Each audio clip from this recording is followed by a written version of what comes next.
In the decades before the collapse of the 1930s, we had the same redistribution. It blew up, and then in the 1930s, there was the reverse, the redistribution down. So what happened in the 1930s? Just remember our history. You taxed corporations and the rich in a way you hadn't before. And what did you do with the money? You created the Social Security system, which gives to everybody who reaches age 65 a pension. We passed the first minimum wage in the United States in the 1930s. We passed unemployment compensation for the first time in American history in the 1930s. And the big one, I haven't even mentioned, the federal government hired 15 million people who were unemployed and now had a job. That was a radical redistribution of wealth and income down to offset the explosion when it went too far up. You know where we are now? Too far up. And what happened as a result of us raising the taxes on corporations and rich people in the 30s and instituting all of these programs in the 30s? What happened? As he mentioned, in the decades before the 30s, we had a redistribution of wealth upward. The rich kept getting richer and the poor kept getting poorer, and the rich kept hoarding their wealth and the poor kept sinking further and further into poverty.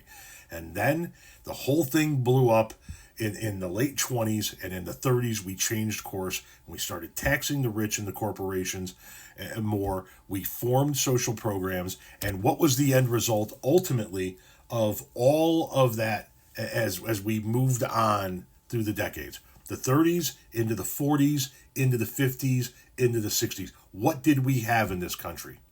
Economic prosperity. The rich were still rich.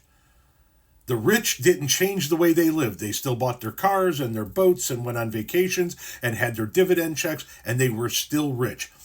The middle class thrived. At one point in time, because of the programs that were put in place, a family of 4 in the United States of America, a husband, a wife, and 2 kids, could live on one salary and put a kid through college. Maybe both kids through college. On one salary. Not even close to being the reality today, because we're getting back to where we were. History is cyclical, and it seems to be cyclical in these 100-year rotations, right? And here we are.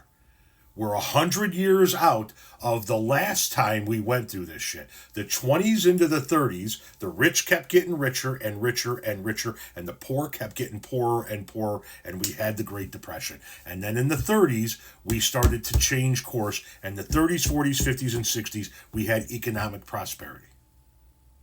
And now here we are 100 years later. Where are we? We're in the 20s. We're halfway through the 20s. Steamrolling our way to the 30s, and we're seeing it happen again. We're also seeing a recycling of old mindsets from 100 years ago in other realms. What else happened about 100 years ago?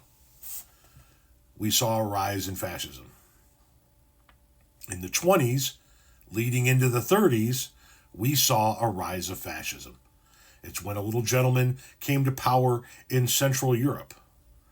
Another gentleman came to power in Italy. And the two of them, along with an imperial dynasty out of the nation of Japan, formed what was called an axis, and we wound up with a world war. That was starting to happen about 100 years ago, too. And what do we see now? A rise in fascism in this world. I was about to say in this country. We definitely have a rise of fascism in America, but we're seeing it around the world. We are learning in real time the old saying, those that don't learn their history are doomed to repeat it. We're seeing it happen in real time. We are steamrolling towards bad economic times while we are seeing the rise of fascism, just like we saw 100 years ago.